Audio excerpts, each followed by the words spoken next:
Hello everyone, कैसे हैं आप सभी। स्वागत है आप सभी का आपके अपने यूट्यूब चैनल वीरे स्टडी पॉइंट पर। तो आज की इस वीडियो में हम क्लास 12th में जो आपके पास हिस्ट्री सब्जेक्ट है उसमें टोटल 3 हिस्ट्री की बुक्स हैं, जिसमें पहली बुक है भारतीय इतिहास के कुछ विषय भाग 1। तो इसका जो पहला चैप्टर है ईंटें, मनके और अस्थियाँ, इस चैप्टर को आज की इस वीडियो में हम डिस्कस करने वाले हैं। तो चैप्टर को शुरू करने से पहले मैं आपको बताना चाहूँगा कि इस चैप्टर का नाम ईंटें, मनके और अस्थियाँ ही क्यों रखा गया। तो मैं आपको बता दूं कि ये तीनों ही शब्द ईंटें, मनके और अस्थियाँ सिंधु घाटी सभ्यता की सबसे बड़ी और खास पहचान है।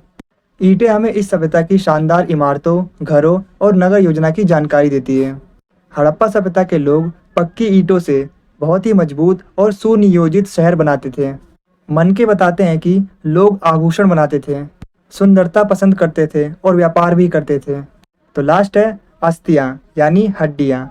तो जब खुदाई में अस्थियाँ यानी हड्डियाँ मिली तो इतिहासकारों ने देखा कि ये हड्डियाँ इंसानों की भी थी और जानवरों की भी थी।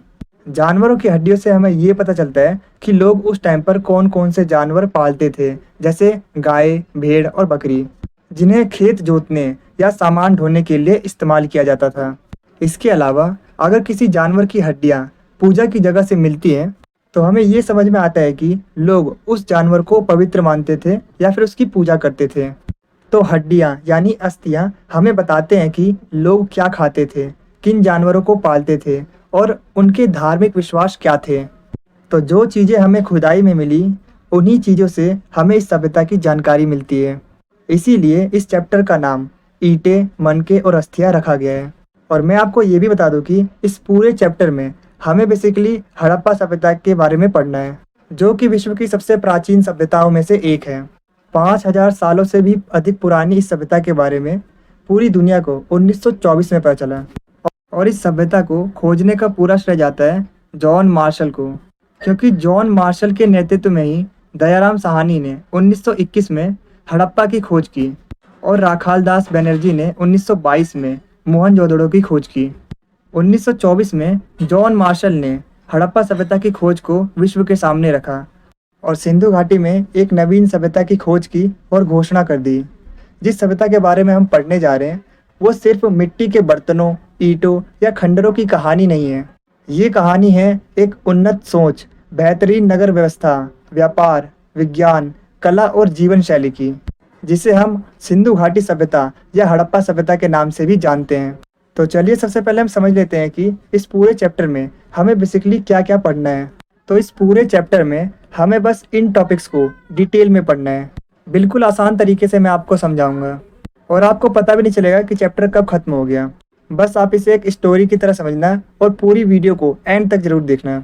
तो इस पूरे चैप्टर को मैंने 3 पार्ट्स में डिवाइड किया है। तो फर्स्ट पार्ट के अंदर हम 5 टॉपिक्स के बारे में बात करेंगे। सेकेंड पार्ट में हम इन टॉपिक्स के बारे में पढ़ेंगे और इसके अलावा लास्ट थर्ड पार्ट में हम इन सभी टॉपिक्स के बारे में बात करेंगे। तो चलिए सबसे पहले हम बात करते हैं हड़प्पा सभ्यता के अन्य नामों के बारे में, मतलब हड़प्पा सभ्यता को और कौन कौन से नामों से जाना जाता है और क्यों। तो चलिए एक एक करके समझते हैं। तो मैं आपको बता दूं कि इस सभ्यता को हड़प्पा सभ्यता इसलिए कहा जाता है क्योंकि सबसे पहला स्थल हड़प्पा ही खोजा गया था, इसीलिए इसी के नाम पर पूरी सभ्यता का नाम पड़ गया है। इसके अलावा मैं आपको बता दूं कि इसे मोहनजोदड़ो की सभ्यता भी कहा जाता है, क्योंकि मोहनजोदड़ो इस सभ्यता का सबसे विशिष्ट यानी खास और सुनियोजित यानी वेल प्लान नगर था। इस सभ्यता को सिंधु घाटी सभ्यता भी कहा जाता है, क्योंकि इस सभ्यता के ज़्यादातर शहर और गांव सिंधु नदी और उसकी सहायक नदियों के किनारे ही बसे थे।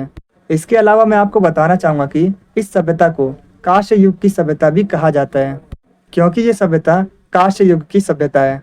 तो आइए अब हम बात करते हैं हड़प्पा सभ्यता के टाइम पीरियड के बारे में। तो लगभग 5000 सालों से भी अधिक पुरानी इस सभ्यता के काल को इतिहासकारों ने 3 कालों में बांटा है, जिसमें पहला है पूर्ववर्ती हड़प्पा काल, दूसरा है परिपक्व हड़प्पा काल और तीसरा है उत्तर हड़प्पा काल। तो पूर्ववर्ती हड़प्पा काल जो कि 3300 ईसा पूर्व से 2600 ईसा पूर्व तक माना जाता है, ये हड़प्पा सभ्यता का स्टार्टिंग पीरियड है। इस टाइम पर कृषि की स्टार्टिंग हुई और गांव का विकास हुआ। तो दूसरा है परिपक्व हड़प्पा काल जो कि 2600 ईसा पूर्व से लेकर 1900 ईसा पूर्व तक माना जाता है इसका टाइम पीरियड। इस टाइम पर हड़प्पा सभ्यता अपने पीक पर थी, यानी सबसे ज़्यादा विकसित थी। इस टाइम पर शहरों का निर्माण, व्यापार, लेखन का विकास हुआ। तो थर्ड है उत्तर हड़प्पा काल, जिसका टाइम पीरियड 1900 ईसा पूर्व से लेकर 1300 ईसा पूर्व तक माना जाता है। इस समय शहरों का पतन और सभ्यता का अंत शुरू होने लगा।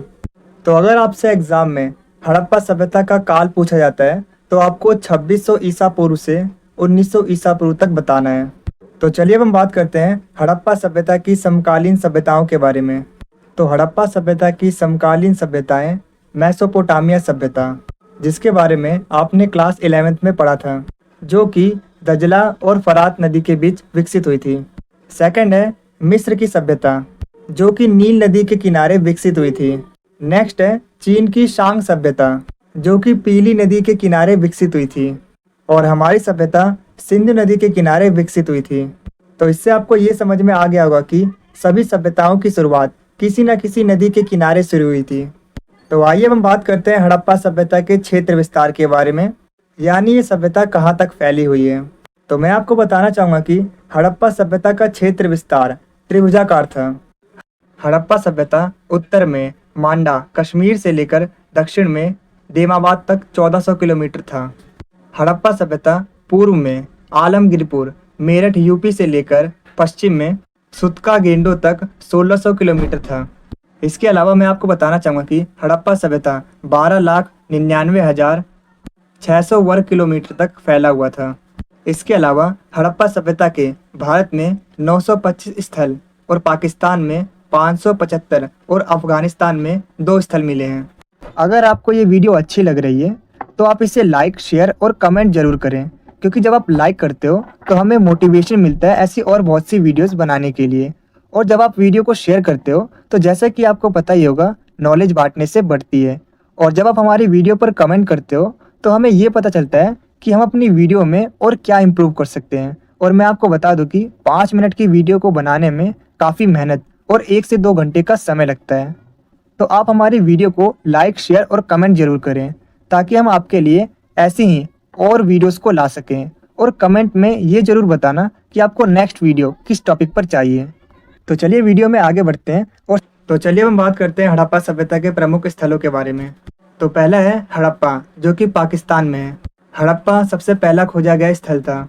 हड़प्पा नगर रावी नदी के किनारे बसा था। हड़प्पा की खोज 1921 में दयाराम साहनी ने की थी। तो आप इसे कुछ इस तरीके से याद रख सकते हैं, जब कोई दूसरे की प्रॉपर्टी को हड़प लेता है तो लोग कहते हैं दया करो दया करो। तो हड़प लेने से आपको याद रखना है हड़प्पा, और दया करो से आपको याद रखना है दयाराम साहनी। तो कुछ इस तरीके से आप इसे याद रख सकते हैं।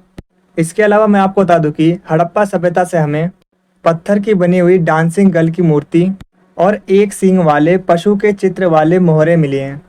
तो नेक्स्ट है मोहनजोदारो, जो कि पाकिस्तान में। मोहनजोदारो सबसे विशिष्ट और सुनियोजित स्थल था और ये सिंधु नदी के किनारे बसा था। इसके अलावा 1922 में राखलदास बनर्जी ने इसकी खोज की। इसके साथ ही मैं आपको बताना चाहूँगा कि ये हड़प्पा सभ्यता का सबसे बड़ा शहर था। इसमें विशाल स्नानागार, विशाल अन्नागार, पशुपति की मूर्ति, कांसे की नर्तकी की मूर्ति और अवतल चक्कियाँ मिली हैं। इसके साथ ही मैं आपको बताना चाहूँगा कि सिंधी भाषा में मोहनजोदारो का अर्थ होता है मृतकों का टीला। तो नेक्स्ट है चनहुडड़ो, जो कि पाकिस्तान में है। ये भी सिंधु नदी के किनारे बसा हुआ था। इसकी खोज MG मजूमदार ने की थी। यहाँ से हमें शिल्प उत्पादन की बस्तियाँ और कारीगरों के साक्ष्य मिले हैं, यानी प्रूफ मिले हैं। तो नेक्स्ट है लोथल, जिसे आज का गुजरात कहा जा सकता है। ये हड़प्पा सभ्यता का एक बंदरगाह था। इसकी खोज रंगनाथ राव ने की थी और यहाँ से हमें हाथी के दांत और यज्ञ वेदियों के साक्ष्य मिले हैं, यानी एविडेंस मिले हैं। तो अगला है कालीबंगा, जिसे आज का राजस्थान कहा जा सकता है। कालीबंगा घगर नदी के किनारे बसा हुआ था।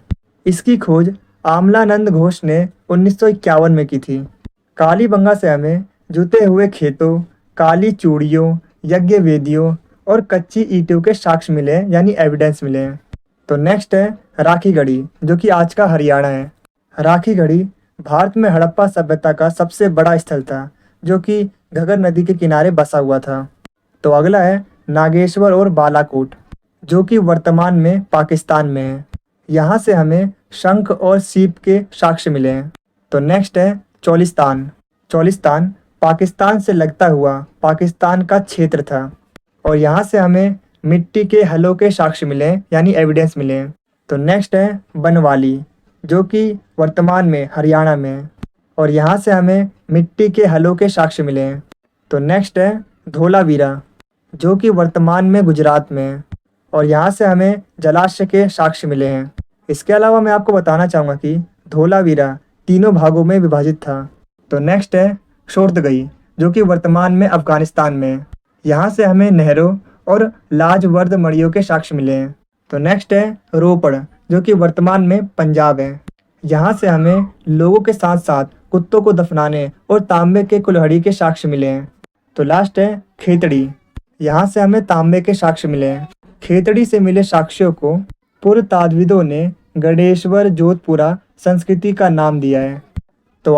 तो चलिए हम देखते हैं इसके कुछ प्रीवियस ईयर क्वेश्चंस को, जो कि अभी तक आपके एग्जाम में पूछे गए हैं। आप इनके आंसर्स को कमेंट में देने की जरूर कोशिश कीजिएगा।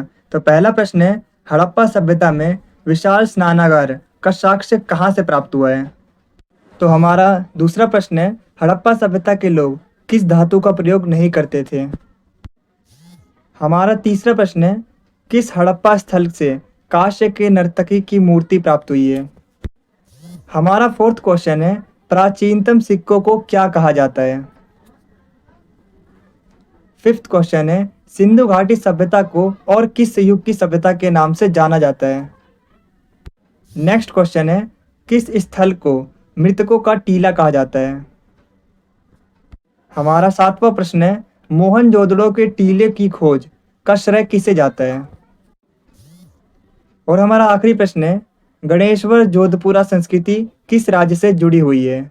आप इन सभी का आंसर कमेंट में देने की कोशिश कीजिएगा और पता कीजिएगा कि आपने कितने आंसर सही दिए। अगर आपको इस वीडियो के प्रॉपर आंसर वाले नोट्स चाहिए तो नोट्स का लिंक मैंने डिस्क्रिप्शन में डाल रखा है, आप वहां से नोट्स को डाउनलोड कर सकते हैं। नोट्स आपको हिंदी और इंग्लिश दोनों मीडियम में मिल जाएंगे। तो आज की वीडियो से इतना ही, मिलते हैं आपसे अगली वीडियो में। Thanks for watching this video. आपको ये वीडियो कैसी लगी कमेंट में ज़रूर बताना।